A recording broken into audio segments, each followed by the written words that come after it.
सभी को नमस्कार। विद्या भवन की ऑनलाइन में आपका फिर से स्वागत है। विद्यार्थियों, पूर्व की कक्षाओं में हमने पुल्लिंग और स्त्रीलिंग संज्ञा शब्दों का अध्ययन किया है। आज हम इसी क्रम को आगे बढ़ाते हुए नपुंसकलिंग शब्दों का अध्ययन करेंगे। तो नपुंसकलिंग शब्दों के अंतर्गत आने वाले कौन कौन से शब्द हैं, ये भी हम अच्छी तरह से जानेंगे। तो देखिए, हम जो आज अध्ययन करने जा रहे हैं वो है अकारांत,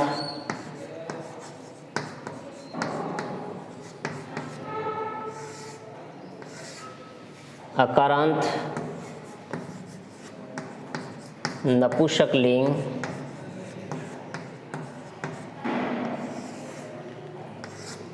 शब्द के अंतर्गत जो लेने जा रहे हैं वो है फल। और फल का अर्थ आप जानते ही हो, फल कहते हैं परिणाम को।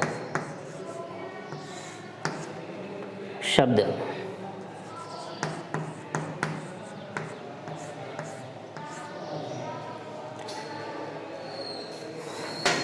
पूर्व की कक्षा में आप भली भांति विभक्तियों और वचनों के बारे में जान चुके हैं। तो आज वहीं हम उनका दोहरान करेंगे, विभक्ति और वचनों को लिख देंगे। तो यहाँ पर आप लिख दीजिए विभक्ति,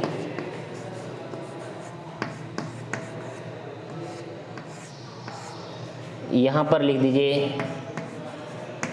एक वचन, यहाँ हो जाएगा द्विवचन और यहाँ पर हो जाएगा बहुवचन।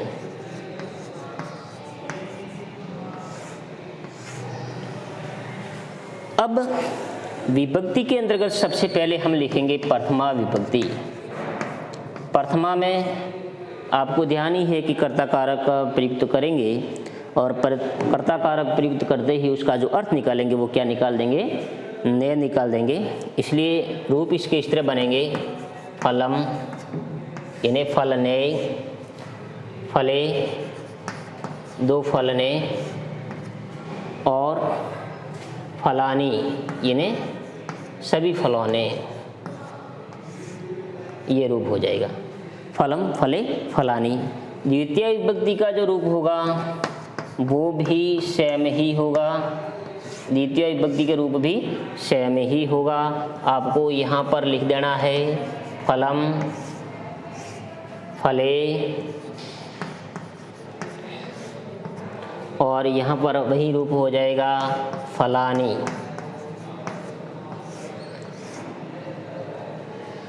तृतीय विभक्ति में आ जाइए, और तृतीय विभक्ति के जो रूप हम लिखेंगे वो लिखेंगे पुल्लिंग की भांति। अब हम पुल्लिंग में प्रवेश करेंगे, आपको पूरा ध्यान रखना है। जैसे अकारांत पुल्लिंग के शब्द रूपों का जो अध्ययन हमने किया है वही रूप हम या फल शब्द के लिखेंगे। जैसे ये हो जाएगा, मैं एक एग्जाम्पल लेने जा रहा हूँ। जैसे राम शब्द ले लिया, तृतीय विभक्ति एक वचन का रूप रामेण होता है, तो इसी तरह यहाँ पर हो जाएगा फलेन। यहाँ लिख दीजिए फलेन, ये हो जाएगा फलाभ्याम,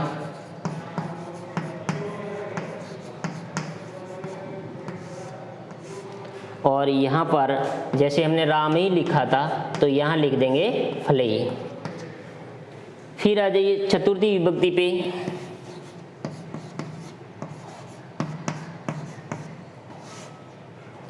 चतुर्थी विभक्ति में आपको देखिए ध्यान ये रखना है कि भाई जो रामाय बनाया था तो यहाँ पर हम बना देंगे फलाए, यहाँ हो जाएगा फलाभ्याम, फलाभ्याम हो जाएगा,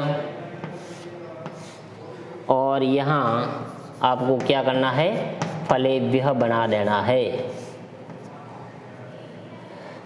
यहाँ हम फलेभ्यः बना देंगे। चतुर्थी के बाद में आ जाइए पंचमी विभक्ति पे। पंचमी विभक्ति के रूपों में हम लिखेंगे जो हमने रामात बनाया था, इसी तरह यहाँ पर हो जाएगा फलात। या सेम ही होगा, जो आपको मैंने पूर्व की कक्षा में भी बता दिया है कि प्रथमा एवं द्वितीय विभक्ति का जो द्विवचन होते हैं वो सेम ही होते हैं। यहाँ पर आपको फलेभ्यः लिखना है।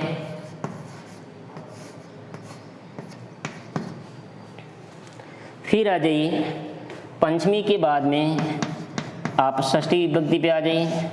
जो रामस्य लिखा था इसी तरह यहाँ पर हो जाएगा फलस्य, यहाँ हो जाएगा फल्यो, जो रामयो लिखा था इसी तरह यहाँ पर फल्यो, और यहाँ पर जो हो जाएगा वो हो जाएगा फलानाम। अब षष्ठी के बाद में आ जाइए आप सप्तमी पे। सप्तमी में हमने रामे लिखा था तो यहाँ पर हो जाएगा फले। देखिए मैं पुल्लिंग के रूप भी साथ साथ में चला रहा हूँ और नपुंसक लिंग के रूप भी बना रहा हूँ, तो आपको भी तृतीय विभक्ति से लगा करके संबोधन तक मान लीजिए या सप्तमी विभक्ति तक मान लीजिए। जो पुल्लिंग के रूप चल रहे हैं वो के वो रूप या नपुंसक लिंग में भी चलेंगे। अब ये सेम ही होगा फल्यो, और यहाँ पर हो जाएगा फलेषु।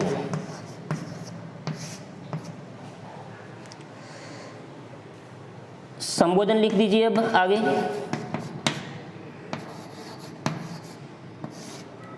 संबोधन के रूपों में हे फल, जो हमने हे राम लिखा था इसी तरह यहाँ पर हो जाएगा हे फल। विस्मयादि बोधक चिन्ह लगवाना आपको नहीं भूलना है, उनको लगाना जरूरी है। ये फले,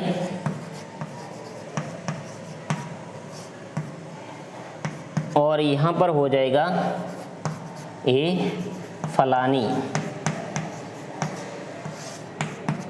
ये है हमारी अकारांत नपुंसक लिंग फल शब्द के रूप। अब आपने एक बात अवश्य जाना होगा कि तृतीय विभक्ति से लगा करके संबोधन मान लीजिए, यहाँ तक जो रूप बने हैं वो पुल्लिंग की भांति ही बने, अकारांत पुल्लिंग की भांति ही बने। तो आपको भी जैसे यदि पुल्लिंग के रूप याद है तो नपुंसक लिंग शब्दों के रूप याद करने में कोई परेशानी नहीं होगी, आप आसानी से याद कर सकते हो। अब मैं इसी के समान आपको दूसरे शब्द रूपों का निर्माण करना है। वो शब्द मैं यहाँ लिखने जा रहा हूँ, आपको अपनी अभ्यास पुस्तिका में उसका अभ्यास अवश्य ही करना है, उस अभ्यास को मत भूलना।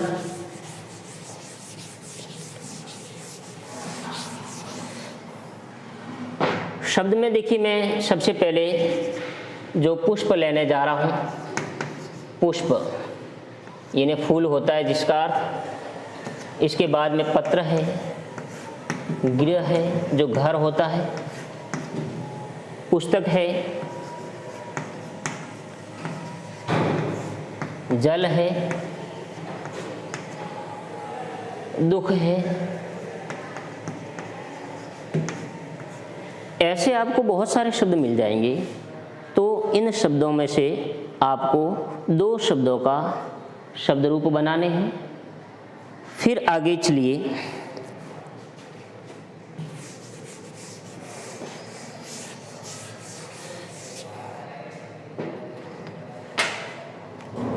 अब हम लेंगे वही लिंग, तो हमारा नपुंसक लिंग ही चल रहा है, लेकिन शब्द को चेंज करने जा रहे हैं। शब्द में जो लेने जा रहे हैं वो है उकारांत नपुंसक लिंग, नपुंसक लिंग। शब्द में जो हम लेने जा रहे हैं मधु, और मधु का अर्थ आप जानते ही हो कि मधु कहते हैं शहद को। शहद शब्द हम लेंगे,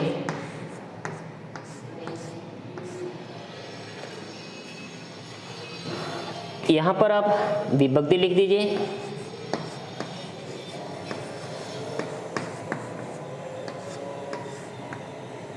विभक्ति के बाद में यहाँ पर एक वचन लिख दीजिए। यहाँ हो जाएगा द्विवचन और यहाँ पे हो जाएगा बहुवचन। देखिए ये शब्द थोड़ा भिन्न है, आपको अच्छी तरह से ध्यान रखना है। 9th 10th के लिए तो ये विशेष उपयोगी शब्द है। अब यहाँ प्रथमा विभक्ति के रूपों को हम लिखेंगे।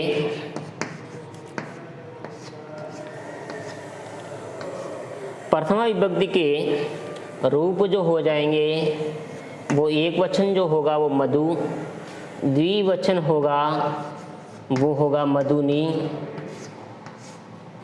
और जो बहुवचन होगा वो हो जाएगा मधुनी। देखिए यहाँ पर आपको पूरा ध्यान रखना है, मात्राओं की दृष्टि से भी पूरा ध्यान रखते हुए इस शब्द को लिखें। जैसे यहाँ पर हमने मधु उकारांत ह्रस्व कर दिया है और यहाँ पर उकारांत दीर्घ कर दिया है, यहाँ पर हमने इकारांत दीर्घ कर दिया है और यहाँ हमने जो ई लगवाया है वो लगवाया है ह्रस्व। तो इसका भी पूरा ध्यान रखना। द्वितीय विभक्ति होगी वो स्वयं ही होगी, द्वितीय विभक्ति जो हमारी होगी वो स्वयं ही आपको लिखना है। मधु ये स्वयं ही होगा, मधुनी और ये भी स्वयं ही होगा और हो जाएगा मधुनी। तृतीया पे आ जाइए। तृतीय विभक्ति के रूपों में एक वचन जो रूप होगा वो हो जाएगा मधुना, और ये मधुभ्याम बन जाएगा। ये रूप जो होगा वो हो जाएगा मधुभ्याम, और ये रूप बनेगा वो बन जाएगा मधुभी। तृतीया के बाद में आ जाइए चतुर्थी विभक्ति पे। चतुर्थी विभक्ति एक वचन का जो रूप होगा वो हो जाएगा मधुने, मधुने ये स्वयं ही होगा, मधुभ्याम ये मधुभ्याम बन जाएगा, और ये रूप जो होगा वो हो जाएगा मधुभ्यः।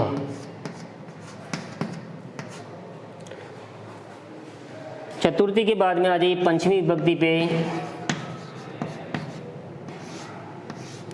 पंचमी विभक्ति के रूप में एक वचन जो बनेगा वो बन जाएगा मधुनः।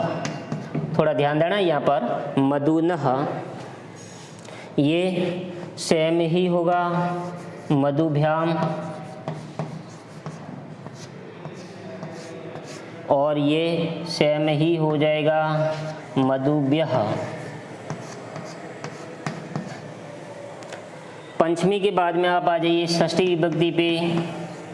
षष्ठी विभक्ति का जो एक वचन का रूप होगा जो हमने पंचमी विभक्ति में लिखा है, ये का ये रूप हम नीचे लिख देंगे, और ये रूप जो बन जाएगा वो बन जाएगा मधुनः। ये रूप बनेगा मधुनोः, और ये रूप जो बन जाएगा वो बन जाएगा मधुनाम। यहाँ बड़ा ऊ की मात्रा लगवाई है, ये भी आपको ध्यान रखना है। षष्ठी के बाद में आप आ जाइए सप्तमी विभक्ति पे। सप्तमी विभक्ति एक वचन का जो रूप होगा वो हो जाएगा मधुनी,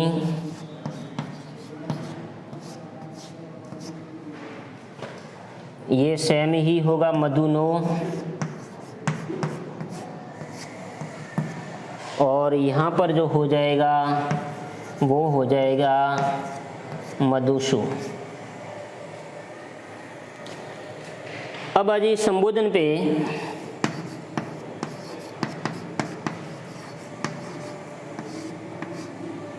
संबोधन में देखिए हे मधु भी लिख सकते हो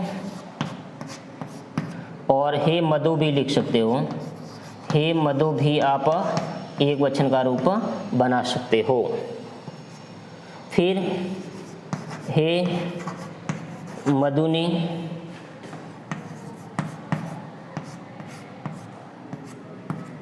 और ये जो रूप हो जाएगा वो हो जाएगा हे मधुनी।